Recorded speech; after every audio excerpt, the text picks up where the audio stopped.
Hey everyone, welcome back to the channel. In today's video, I'll show you how to add and edit overlays in CapCut.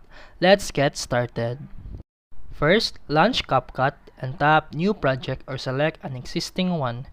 Import the main background video. This will be your base layer. Make sure the background video is deselected. If selected, tap the back arrow. Scroll the bottom toolbar and tap on Overlay.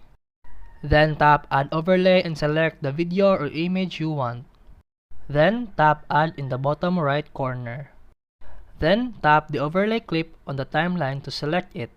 Use two fingers to pinch and zoom and drag to position it where you want.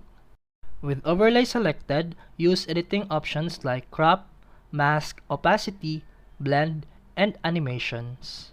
And that's it for today's video. If you found this helpful, please like and subscribe for more videos. See you in the next one.